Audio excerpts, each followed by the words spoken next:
Bismillahirrahmanirrahim. Assalamualaikum warahmatullahi wabarakatuh. Perkenalkan, saya Rezi Revia Saputri, D4 Akuntansi Politeknik Negeri Padang dengan nomor BP 1711021011. Pada kali ini, saya akan mempresentasikan proposal tugas akhir saya yang berjudul Analisis Faktor-Faktor yang Mempengaruhi Minat Pengguna pada E-commerce. Studi kasus mahasiswa Politeknik Negeri Padang. Yang pertama, latar belakang. Perkembangan teknologi di era globalisasi ini telah membawa banyak perubahan ke berbagai aspek kehidupan manusia. Salah satu aspek yang telah mengalami perubahan akibat adanya perkembangan teknologi ialah aspek bisnis dan perdagangan yang kemudian memunculkan fenomena e-commerce. Menurut Femaat, pada tahun 2008, e-commerce merupakan transaksi bisnis yang terjadi dalam jaringan elektronik, sehingga siapapun yang terhubung dalam jaringan internet dapat berpartisipasi dalam kegiatan e-commerce. Dengan hadirnya e-commerce, penjual dan pembeli semakin mudah dalam melakukan kegiatan jual-beli. Melalui e-commerce, juga penjual dan pembeli tidak perlu bertemu atau bertatap muka dalam melakukan transaksi. Penjual dan pembeli dapat melakukan transaksi jual dan beli selama mereka terhubung ke dalam jaringan internet. E-commerce semakin banyak berkembang di Indonesia disebabkan karena perkembangan teknologi informasi yang semakin meningkat. Menurut Elvina, pada tahun 2010, online store belakangan ini semakin berkembang sejalan dengan semakin berkembangnya masyarakat dan yang memiliki komputer serta akses ke internet dan perkembangan teknologi yang sangat pesat.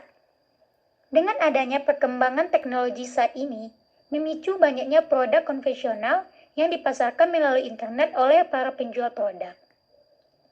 Nah, dengan fenomena di atas, peneliti tertarik melakukan penelitian dari sisi perilaku konsumen e-commerce dengan menggunakan metode Unified Theory of Acceptance and Use of Technology 2 atau UTAUT 2, yang mana teori ini dikemukakan oleh Venkates pada tahun 2012. UTAUT merupakan teori yang menjelaskan perilaku pengguna terhadap sebuah teknologi informasi, yang mana teori ini merupakan kombinasi dari 8 teori yang telah berhasil dikembangkan sebelumnya. Mungkin bisa dilihat di layar.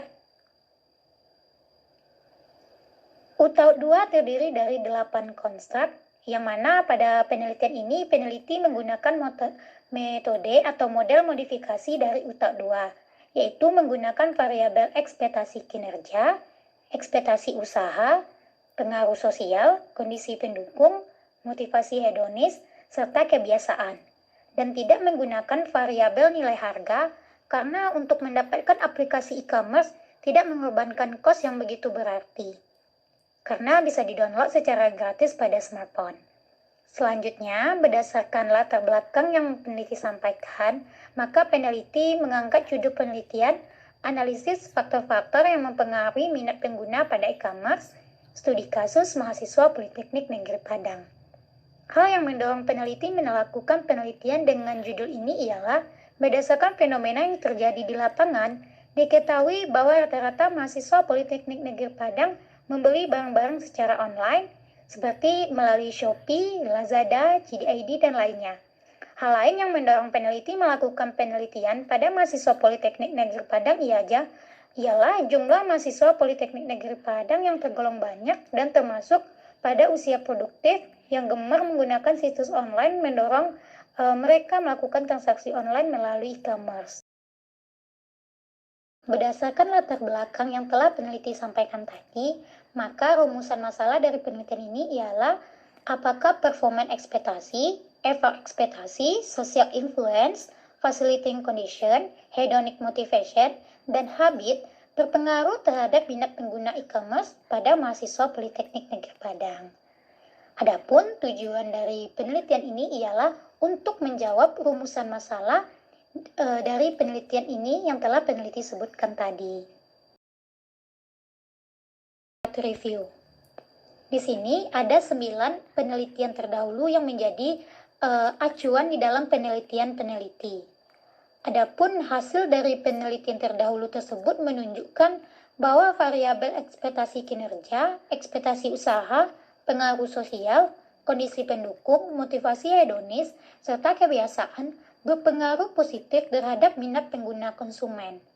Sehingga dapat digambarkan kerangka dari penelitian ini ialah hipotesis 1, ekspektasi kinerja berpengaruh positif terhadap minat pengguna. Hipotesis 2, ekspektasi usaha berpengaruh positif terhadap minat pengguna. Hipotesis 3, pengaruh sosial berpengaruh positif terhadap minat pengguna. Hipotesis 4, pengaruh kondisi pendukung berpengaruh positif terhadap minat pengguna. Hipotesis 5, motivasi hedonis berpengaruh positif terhadap minat pengguna. Hipotesis 6, kebiasaan berpengaruh positif terhadap minat pengguna. Selanjutnya, metode penelitian. Yang pertama, jenis penelitian. Penelitian ini merupakan penelitian dengan metode kuantitatif. Yang kedua, subjek dan objek penelitian. Subjek dalam penelitian ini adalah pengguna e-commerce pada mahasiswa Politeknik Negeri Padang. Kemudian, objek dalam penelitian ini adalah ekspektasi kinerja, ekspektasi usaha, pengaruh sosial, kondisi pendukung, motivasi hedonis, dan kebiasaan terhadap minat pengguna e-commerce pada mahasiswa Politeknik Negeri Padang. Yang ketiga, teknik pengambilan sampel. Teknik pengambilan sampel yang digunakan pada penelitian ini adalah non-probability sampling. Teknik ini merupakan teknik pengambilan sampel yang tidak memberi peluang atau kesempatan yang sama bagi setiap unsur atau anggota populasi untuk dipilih menjadi sampel. Kemudian, pemilihan responden pada penelitian ini ialah menggunakan accidental sampling, yaitu siapapun dari sampel tersebut yang bertemu atau mendapatkan kuesioner dari penelitian ini dan memenuhi kriteria, maka berhak menjadi responden dalam penelitian ini. Adapun kriterianya adalah mahasiswa-mahasiswi aktif Politeknik Negeri Padang tahun ajaran 2020-2021 yang menggunakan e-commerce. Selanjutnya, sumber data dan instrumen penelitian. Sumber data yang digunakan adalah data primer yang didapatkan menggunakan kuesioner yang disebar secara online melalui Google Form, yang mana terdiri dari dua bagian. Yang pertama, identitas responden.